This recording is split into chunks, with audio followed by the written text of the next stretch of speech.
Olá a todos, sejam bem-vindos a mais uma palestra do nosso curso de alimentação infantil. Quem vai dar essa palestra agora é a doutora Denise Carreiro. Ela é nutricionista e atende na cidade de São Paulo. A doutora Denise vai estar explicando para a gente como que a alimentação pode influenciar no comportamento dos nossos filhos e o que os alimentos ultraprocessados especificamente podem ter a ver com isso também. Tá? Tenham todos uma ótima palestra e até a próxima.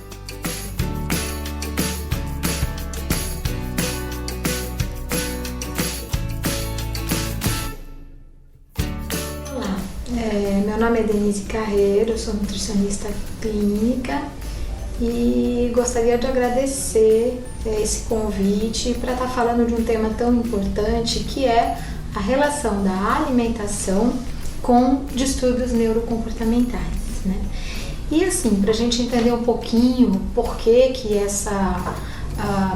a nossa alimentação ela pode interferir tanto na saúde física quanto mental e emocional, eu acho que em primeiro lugar a gente precisaria entender um pouquinho como é que vem o conceito de alimento, né? Normalmente alimento ele é mais entendido como uma coisa que tem relação com caloria, pezinho, pontinho, com energia, né?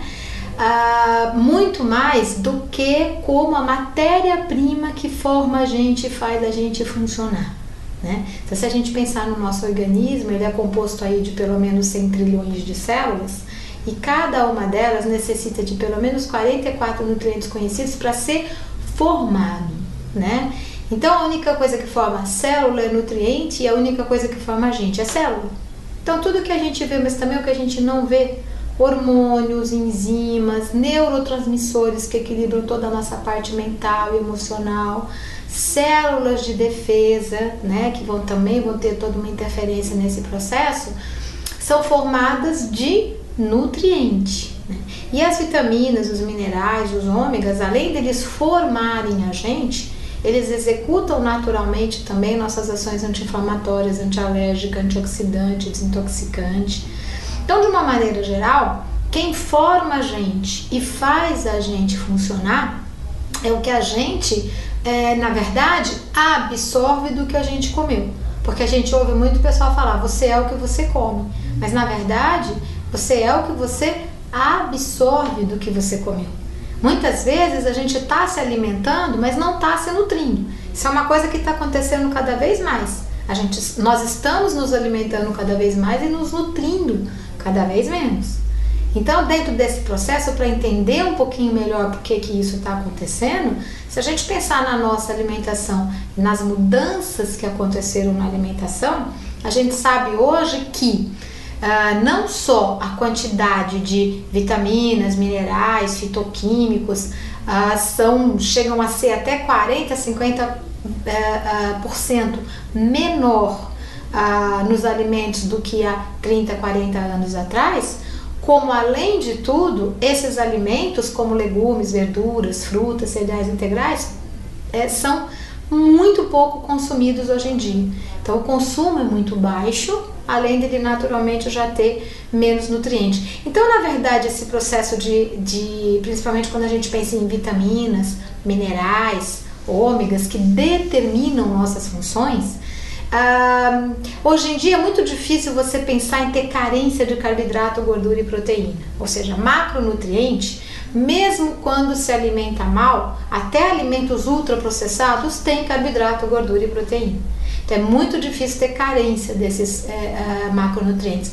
Em compensação, vitaminas, minerais e ômega 3, a gente pode ter carência. Primeiro porque não ingere a fonte, e isso é cada vez mais comum, esse baixo consumo de legumes, verduras e frutas.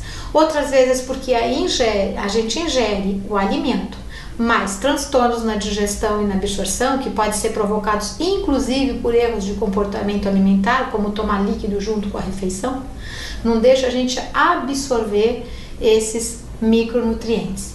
Outras vezes a necessidade é muito alta, por exemplo, crescimento, por exemplo, gestação, né? Ou processos de estresse, aumenta muito a demanda desses micronutrientes. E aí o que a gente consome pode não dar conta da necessidade do organismo. E outras vezes a gente pode estar comendo ou bebendo coisas que estão mandando nutriente embora do organismo e a gente não sabe. Então, tão importante quanto se alimentar é se nutrir, né? E a gente percebe que hoje tem esse processo de uma mudança nesse comportamento alimentar, aonde os alimentos industrializados, os alimentos ultraprocessados, eles não entram para complementar uma alimentação, eles entram para substituir os alimentos de verdade, os alimentos que efetivamente a natureza deu e que tem aí as substâncias necessárias para que o nosso organismo funcione, né? A gente sabe que até dentro do processo de expectativa de vida, que a gente ouve muito falar que aumentou a expectativa de vida, a gente sabe que efetivamente a expectativa de vida aumentou para aquelas pessoas que lá atrás tiveram uma base muito boa da alimentação. Então as pessoas que nasceram numa época onde se comia comida, o solo tinha nutrientes, se comia muito pouco aditivo químico, não existia agrotóxico, ou seja, que a base era muito boa, são as pessoas que mantiveram um saldo bom nessa alimentação, que hoje conseguem ter uma expectativa de vida um pouco mais aumentada. A Organização Mundial da Saúde já comprovou que os filhos têm expectativa de vida menor que a dos pais e que uma boa parte da culpa desse processo é a mudança que ocorreu na alimentação. Seguindo nesse mesmo pensamento, a Organização Mundial da Saúde, ela fala sobre o programa dos 1000 dias, né? Aonde o que acontece 9 meses antes da criança nascer até os 2 primeiros anos de vida pode determinar o resto da vida da criança em termos de saúde, principalmente imunológica, endócrina e neurocomportamental.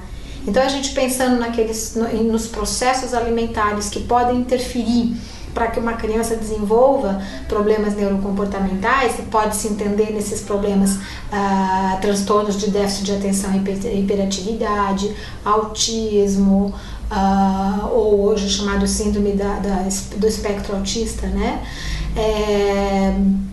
Esquizofrenia, depressão e outras doenças neurocomportamentais.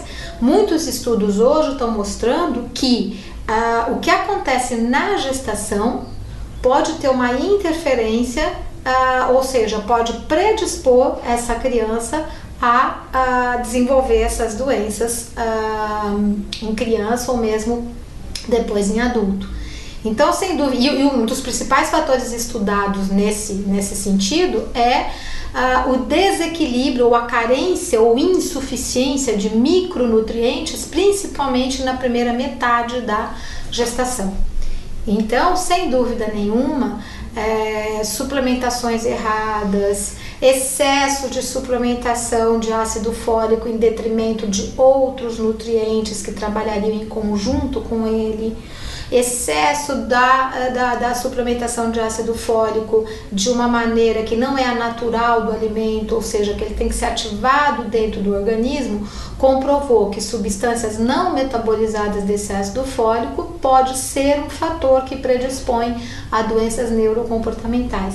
Então, na verdade, a gente tem fatores que estão acontecendo na gestação, na amamentação, na introdução de alimento, que já podem estar predispondo essa criança a desenvolver doenças na vida, e entre elas doenças ou sintomas que são neurocomportamentais, né?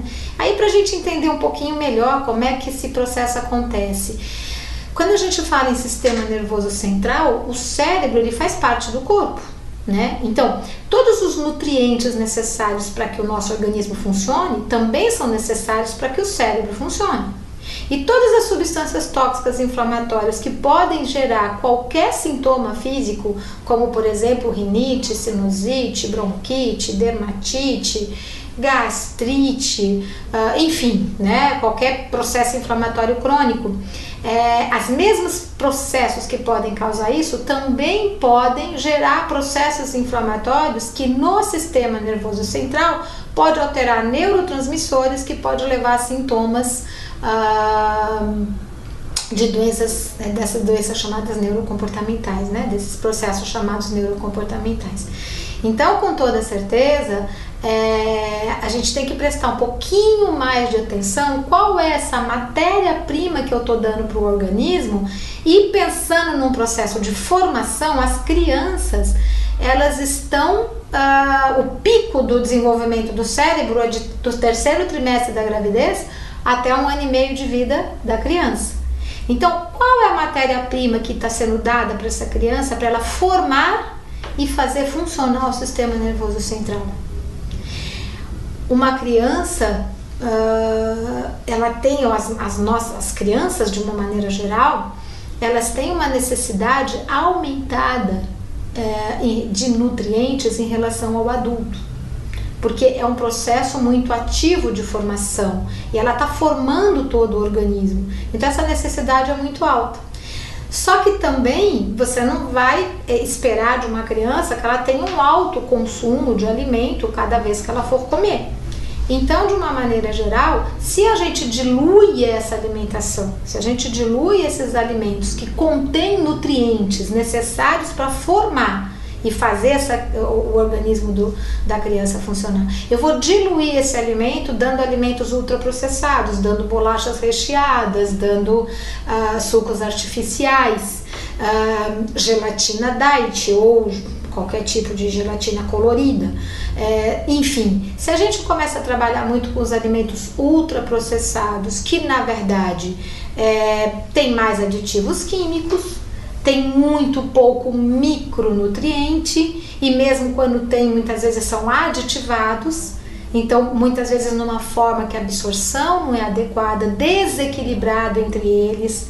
Quer dizer, por mais que você queira, não vai conseguir imitar a natureza, né? Então, sem dúvida nenhuma, a hora que a gente entra com esses alimentos que são ricos em flavorizantes, são ricos em aditivos químicos que realçam o sabor, são ricos em glutamato monossódico que realçam o sabor, esses alimentos, eles vão fazer com que os alimentos de verdade, né, a hora que eu como um salgadinho de pacotinho cheio de glutamato, de aditivo químico, que realça o sabor, a hora que eu vou comer um legume, uma verdura, não tem sabor.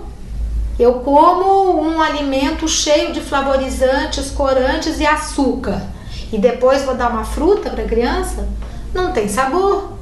Então, acaba levando a um processo de vícios alimentares.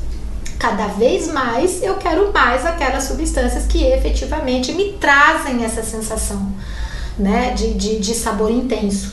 E aí a gente vai deixando de fazer com que essa criança aprenda e se acostume com o sabor delicado, natural dos alimentos.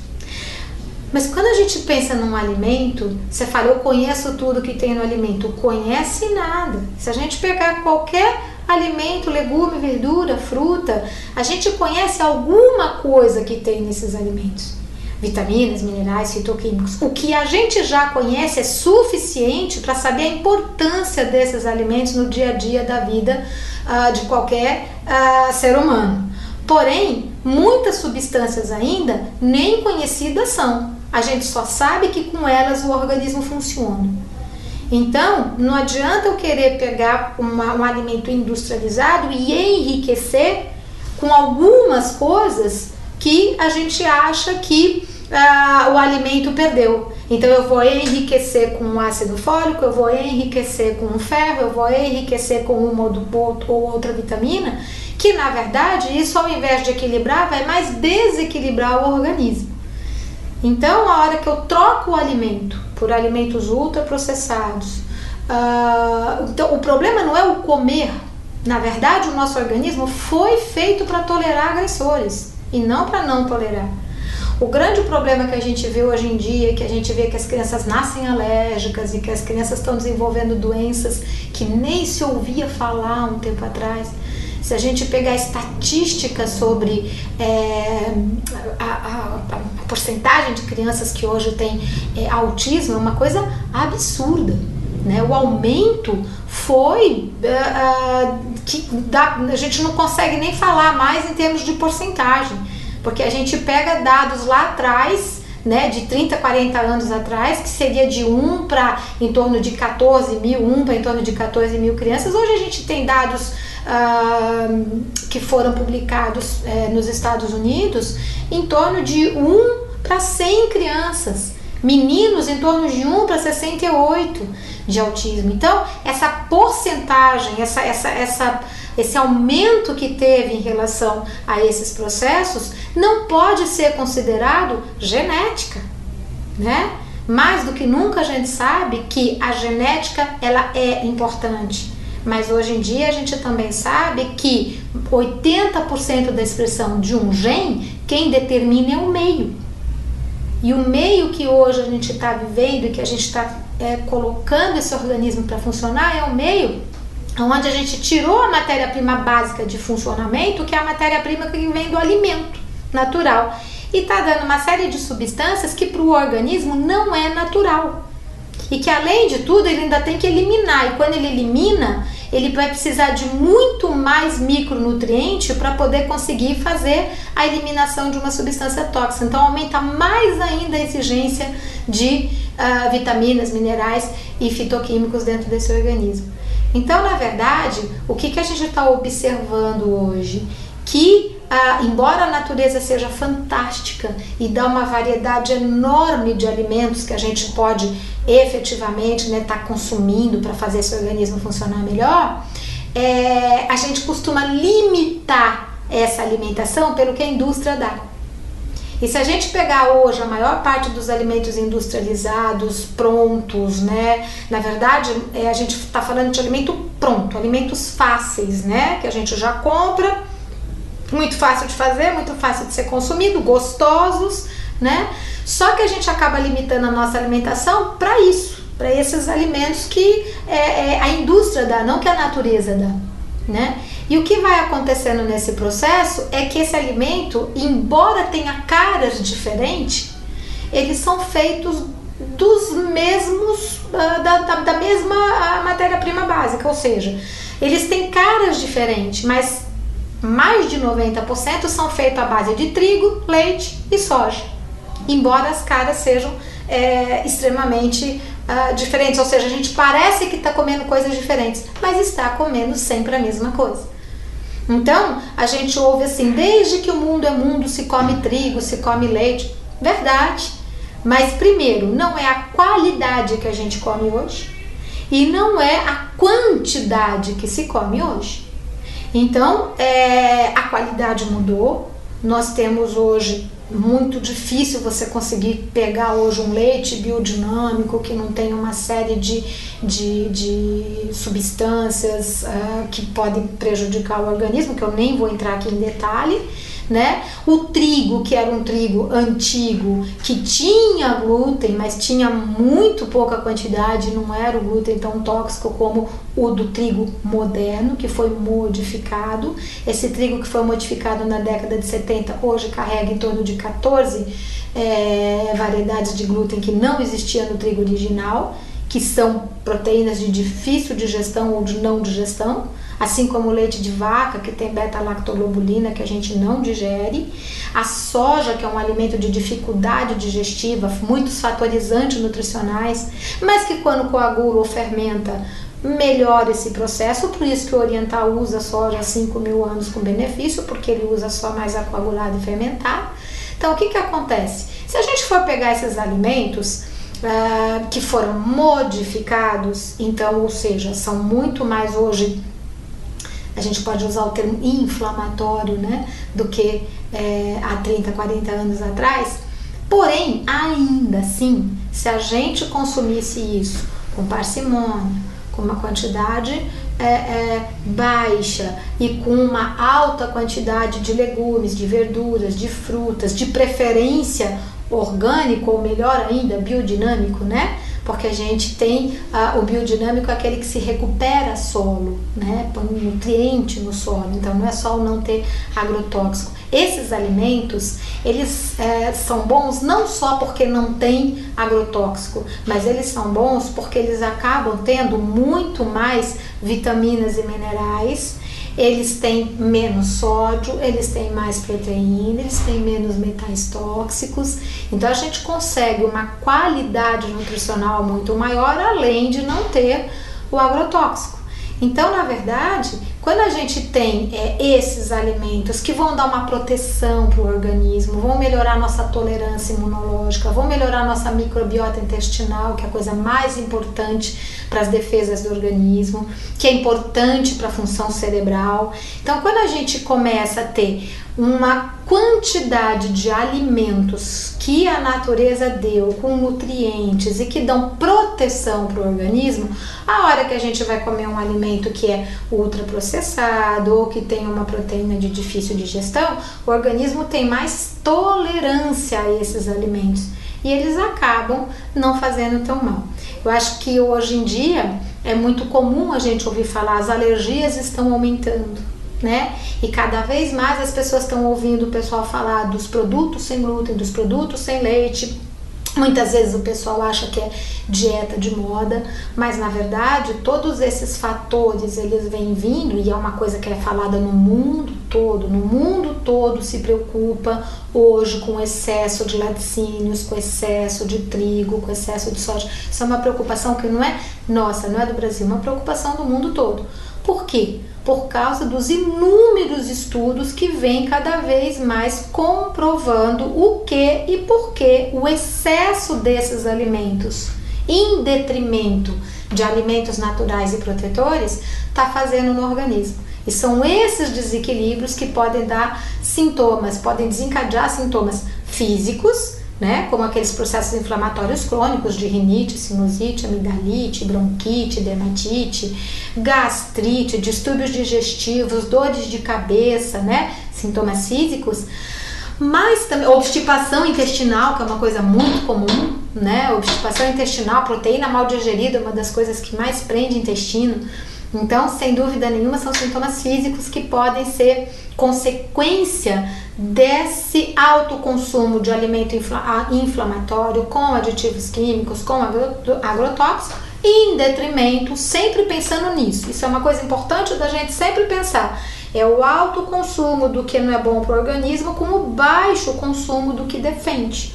Que a gente volta a falar, legumes, verduras, frutas, cereais integrais, o arroz com feijão que salva o brasileiro, né? Mas a gente vê hoje o pessoal substituir o jantar por lanches, né? E aí que você pensa na alimentação da noite, é um dos horários mais importantes em qualidade de matéria-prima.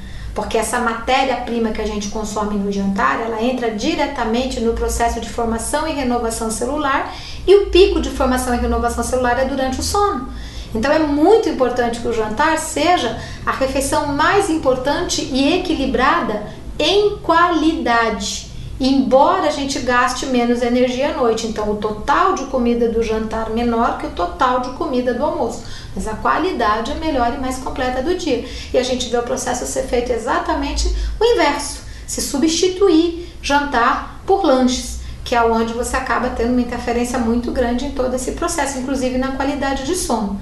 Então, dentro desse processo todo, a gente pode pensar que carência de nutrientes que formam o neurotransmissor, esses neurotransmissores que vão fazer todo o processo de comunicação entre os neurônios, que vão dar informações importantes para que a gente tenha um bom processo, né, mental e emocional.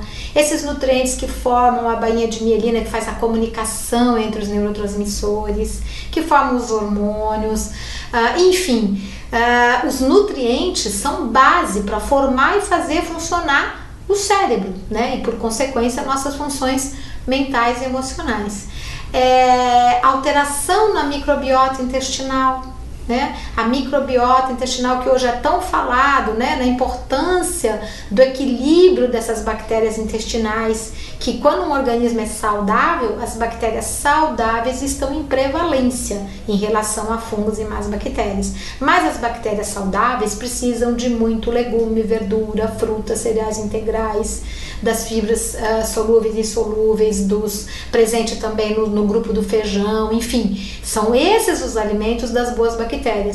E aí o que acontece é que se a gente não tem uma alimentação que dê força para essas bactérias saudáveis estarem em prevalência. E principalmente se isso é substituído por açúcar, por carboidrato refinado, por aditivos químicos, por proteína mal digerida, isso já é mais alimento de fungos e mais bactérias. Então o que acontece? O aumento de fungos e mais bactérias faz produzir substâncias que são chamadas de endotoxinas, que podem no sistema nervoso central, podem fazer a gente ter aumento de substância pró-inflamatória, que no sistema nervoso central pode alterar função cerebral e pode levar a processo de agitação mental, irritabilidade, alteração de humor, pavio curto, dificuldade de concentração, dificuldade de dimensionar os problemas, entre outros fatores.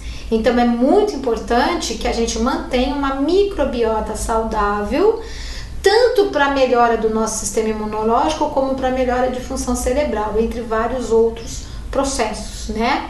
A falta de nutrientes para melhorar a eliminação de toxinas no organismo, toxinas essas que podem também interferir no sistema nervoso central e modificar comportamento. Então, vários fatores dentro da alimentação.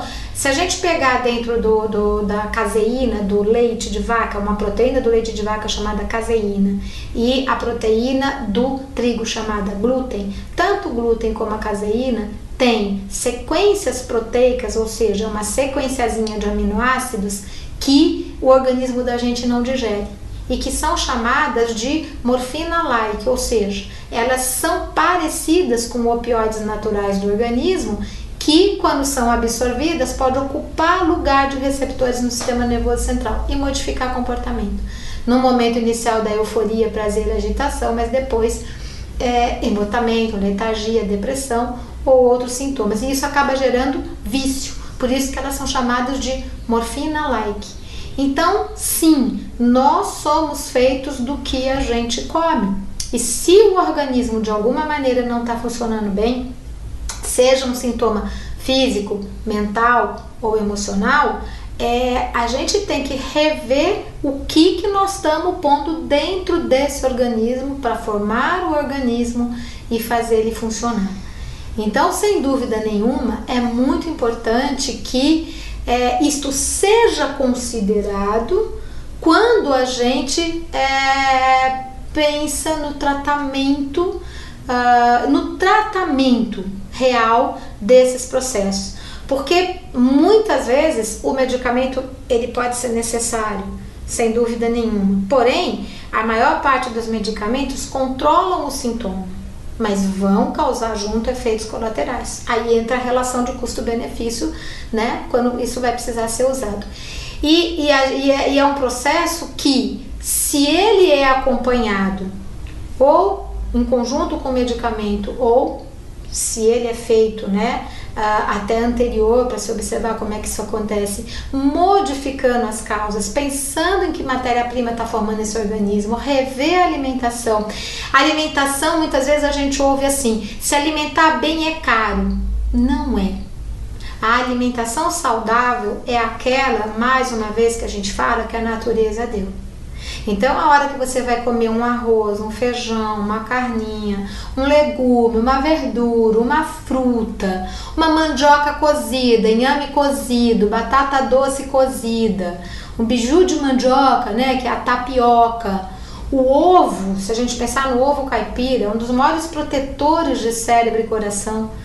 Então, na verdade, a hora que a gente pensa na alimentação natural que faz o organismo funcionar, ele é muito mais barata e muito mais viável do que muitos dos alimentos industrializados e ultraprocessados que são consumidos aí diariamente, né? Com a diferença que, além de tudo, você vai estar não só prevenindo doenças, mas promovendo saúde, né? Um processo muito mais amplo de uma maneira geral. E nesse sentido, também evitando gastar dinheiro com remédio. Quer dizer, quanto mais a gente nutrir melhor o organismo, muito menos chance de desenvolver doenças, né? Então, um pouquinho, eu sei que é um assunto muito complexo para trazer em tão pouco tempo, mas eu tentei levantar alguns pontos que, para a gente começar a fazer um pouquinho mais essa ligação de que nós somos consequência da matéria-prima que a gente coloca dentro do organismo e que o cérebro faz parte desse organismo. Então, sem dúvida nenhuma, eu tenho que nutrir muito bem desde a gravidez, né, até a amamentação, introdução de alimento, para que, entrando com esses alimentos na gestação, na amamentação, o que a mãe come vai passando essa sensação do paladar para a criança. Se a mãe já tem uma alimentação saudável na gestação e na amamentação, é muito mais fácil na introdução de alimento fazer a criança aceitar melhor todos os alimentos. E quanto mais a gente acostuma a criança a comer comida de verdade, muito mais fácil é gerar o hábito dessa alimentação do que quando a criança ainda... Aliás, a recomendação da Organização Mundial da Saúde, no mínimo até 2 anos, não entrar com alimentos processados e ultraprocessados para a criança, porque você consegue induzir nessa criança um melhor paladar para aceitação dos alimentos de verdade. E a gente tendo noção do que isso pode ter de interferência para o resto da vida da criança, eu tenho certeza que qualquer mãe quer ver e quer dar o melhor possível, não só pensando no momento,